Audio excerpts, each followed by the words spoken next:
오늘은 여러분들 회사 다니면서 버티는 게 맞는 건지, 이런 상태로 이직을 해야 되는 게 맞는 건지 고민하시는 분들 너무 많으시죠.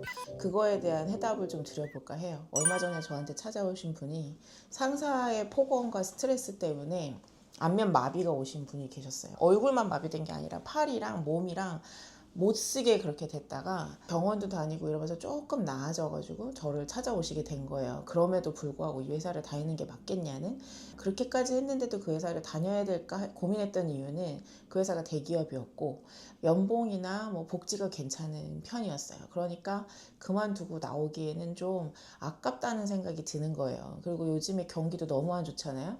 그러니까 내가 나와서 이 정도의 연봉이나 복지가 괜찮은 회사를 다닐 수 있을까 하는 또 걱정 때문에 제가 그분한테 첫 번째 질문 드린 게 뭐였냐면, 사실 그 회사에서 하고 싶은 일이 있었대요. 회사가 하고자 하는 일 중에.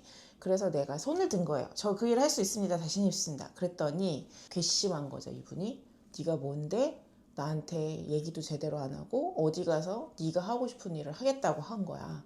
그래서 그분이 있었던 부서의 부서원들을 다 갈갈이 쪼각내고, 이분도 본인이 해온 일도 아닌 부서에 떨렁 발령을 내버린 상태였어요.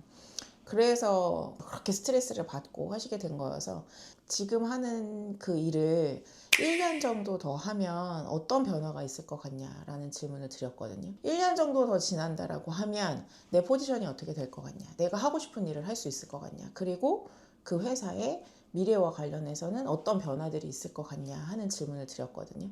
그러니까 내가 이직해야 될까 버틸까를 고민할 때는 우리가 두 가지를 살펴봐야 되는데, 하나는 내가 여기에서 1년 정도 지나면 어떤 일 자산이 쌓일지, 나의 1년 후 내 모습이 어떨지, 그리고 또 나와 관련해서는 내가 중요하게 생각하는 가치들을 여기에서 채울 수 있을지 같은 것들을 봐야 돼요. 예를 들면 나는 일을 통해서 되게 성장하고 뭐 의미 있게 일하고 싶은데 이 회사는 뭘 그렇게 열심히 일을 해, 그냥 적당히 일해, 이런 회사들도 있잖아요. 그렇다라고 하면 내가 여기 있는 게 맞는가? 이런 생각을 해보셔야 되는 거고, 두 번째는 일터의 환경과 관련된 분석을 철저히 해보셔야 돼요, 여러분들. 뭐 우리 회사에 지금 이익 흐름이 어떤지, 핵심 경쟁력을 지금 가지고 있는지, 미래를 잘 준비하고 있는지, 이런 것들을 보셔야 돼요. 요즘 시대는 규모보다 영향력이 훨씬 더 중요해졌거든요. 그러니까 대기업이라고 해서 안전하고 뭐 회사가 망하지 않고 이런 게 아니고, 어느 날 갑자기 어떻게 될지 아무도 몰라요. 그럼 내가 이 회사에서 버티겠다라고 하면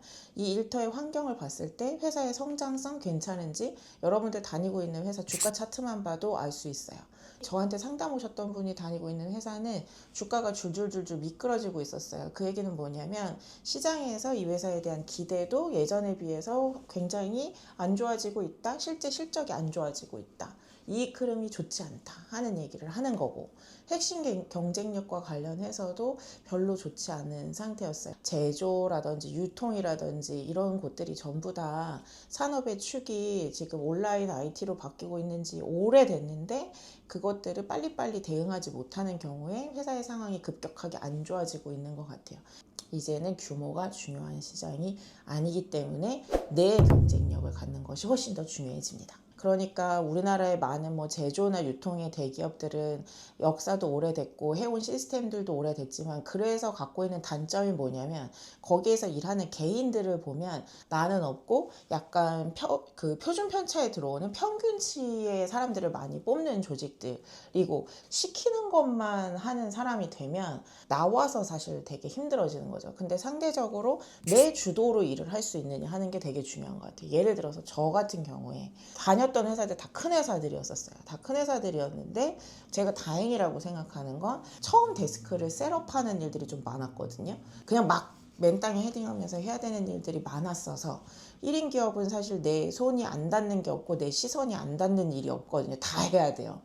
그럴 때 그나마 조금 편했던 것 같은데, 그래도 저 굉장히 하드랜딩이었었어요. 왜냐면 회사 안에서 내 주도나 내 통제력을 가지고 했다고 생각했던 일들이 결국은 회사의 시스템, 회사의 인프라, 회사의 동료 들을 가지고 했던 거지, 내가 사람을 뽑고 아무것도 없는 곳에서 내가 실제로 뭘 해본 적은 없으니까 너무 힘들어지더라고요. 저한테 저번 주에 오신 분이 당장 큰 조직에서 그 경영 전략 일을 하고 있었는데 이분이 예전에는 보고서를 쓰고 임원한테 칭찬받으면 너무 기분이 좋았는데 요새 별로 기분이 안 좋다는 거예요. 그래서 제가 그분한테 기분이 안 좋은 게 너무 다행이라는 말씀을 드렸어요. 왜냐하면 내가 만족시키는 사람이 시장에 있는 고객이 아니고 내 위에 있는 당장 그 임원인 거잖아요. 임원 마음에 들게 일을 하는 것과 내가 진짜로 일을 잘하는 거는 다른 얘기죠. 뭐 제품이든 서비스든 주도적으로 만들어 봐서 이 고객들의 반응을 확인한 경험이 있는지, 혹은 내가 어떤 문제를 주도적으로 발견하고 그거를 해결해 본 경험이 있는지, 이런 것들이 훨씬 더 중요하지. 보고서 예쁘게 쓰느라고 뭐 지금 굴림체냐 명조체냐 뭐 도듬체냐 몇 포인트를 해야 되냐, 뭐 그거를 내가 여기에서 꾸역꾸역 버티면서 일을 하고 있는 게 과연 내 실력에, 내 성장에, 내가 일하는 것에 주도권을 갖는 것에 무슨 도움이 되느냐 하는 거를 냉정히 판단해 보셔야 된다는 거죠. 신입 하게 돼서 하다 보니 인사만 계속했고 뭐 재무만 계속했고, 그러면 있는 동안에 뭘 해야 하죠? 그거 너무 좋은 질문이다. 인사 배치가 당해져서 나는 예를 들어서 마케팅을 하고 싶었는데 너 IT 부서 가서 일을 해. 그러면은 IT 부서 가서 일을 하는 거고, 나는 IT 기획을 하고 싶었는데 너 영업이야. 그러면은 영업 일을 해야 되고, 그런 경우가 사실 되게 많기는 한데 저는 그런 생각은 들어요. 사실 처음에 하는 일을 우리가 다 선택할 수 있으면 사실은 제일 좋고, 그러니까 제일 베스트는 내가 진짜로 좋아하고 하고 싶고 잘하는 일은 뭔가를 꾸준히 실험하는 과정은 굉장히 필요하다고 생각하고요. 그래서 어떻게든지 경험을 좀 많이 해보실 것. 그러니까 회사 다니면서 회사 집만 왔다 갔다 거리는 게 아니고 나만의 사이드 프로젝트를 좀 해본다든지, 안 만나는 사람들을 만나는 커뮤니티, 안 가본 커뮤니티에 좀 가본다든지, 공부도 막 자격증 공부나 당장 일에 도움이 되는 것, 뭔가 인정받기 위한 것만 하시는 게 아니라 나를 즐겁게 하는 것, 내가 하고 싶어서 하는 것, 그런 것의 경험의 가지수를 많이 늘려보시는 것을 저는 추천하고요. 근데 그런 와중에도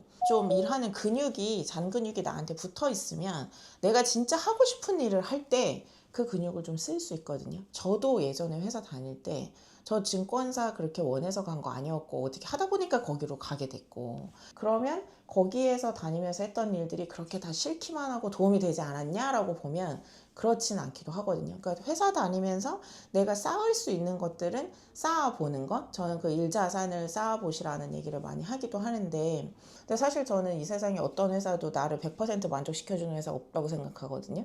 그러니까 나하고 회사의 교집합을 찾는 거지, 완벽하게 내가 바라는 어떤 상은 어디에도 없다. 그러면 일단 내가 바라는 상이 무엇이냐를 내가 정확하게 객관화해서 알고 있는 게 일단 중요한 거고, 내가 하고 있는 일에서 내 것으로 만들 수 있는 일이 무엇인가를 본 다음에, 그러면서 계속 다양한 실험이나 경험을 하면서 내가 하고자 하는 일에 내가 쌓은 일 자산이 어떻게 도움이 될 수 있는가 하는 것들을 좀 생각해 봐야 되는 거죠. 혹시 업종과 전혀 다른 이직 사례 본 적 있어요? 한 분은 그분이 다니고 있었던 회사가, 주식 많이 하시는 분들은 진짜 이 회사 왜 이러냐, 잡주다 막 이렇게 얘기를 듣는 대기업이기는 했는데 계속 이렇게 미끄러지고 있는 회사였었어요. 그분이 제가 세미나에서 어느 회사를 다니던 내 주도로 뭔가 할 수 있는 게 있어야 된다 막 이런 얘기를 듣고, 그분이 엑셀을 중상 정도로 하셨대. 아주 상은 아니고 중보다는 내가 조금 잘하는 것 같아. 그리고 일이 이분이 되게 귀찮은 거예요. 사람들이 나한테 맨날 뭐 시키고 막 이러는 게 너무 싫고 짜증나. 그래서 그거를 최대한 자동화하는 방식으로 일한 거 있잖아요. 그래서 이분이 그걸로 유튜브를 시작했어요. 근데 자기 얼굴 나오는 거 너무 싫어가지고 얼굴 다 가리고 목소리도 다 변조해가지고 유튜브를 했는데 그게 되게 잘 된 거예요. 또 한 분은, 그분은 화학회사 연구원이었는데 사실은 고등학교 때까지 미술을 되게 하고 싶었대요. 나는 여전히 그림 그리는 게 좋은 거예요. 그래서 그분이 뭐 이런 그림 저런 그림 그리시다가 이모티콘 있잖아요. 카카오톡 이모티콘 같은 거 되게 굉장히 인기 작가라는 얘기를 나중에 저한테 고백해 주셨어요. 뭐 수입으로 카카오톡 이모티콘 작가들 중에 탑5 안에 들어간다고. 그래서 그분도 회사 다니면서 그거를 계속 하시다가 그게 회사에서 받는 나의 월급보다 훨씬 더 많아져서 그만두시게 된 그런 분도 계셨고, 계속 그러니까 나를 탐색하는 거, 나를 탐구하는 질문을 계속 하는 게 되게 중요한 것 같아요. 나는 어떤 것들을 보는 거를 좋아하는지, 그거를 왜 좋아하는지, 그리고 내가 잘한다고 사람들이 나한테 칭찬하는 거는 무엇인지, 사람들이 자꾸 나한테 물어보는 게 있다라면 무엇인지, 그런 것들이 우리가 오히려 지속 가능하게 오래 일을 하려고 하면 더 중요한 거 아닐까? 직업은 3-4번씩 다 바꿀 수 있고, 회사도 뭐 내가 지금 다니는 회사가 언제 어떻게 없어질지 모르기 때문에 내가 나를 지켜야 하는 거죠.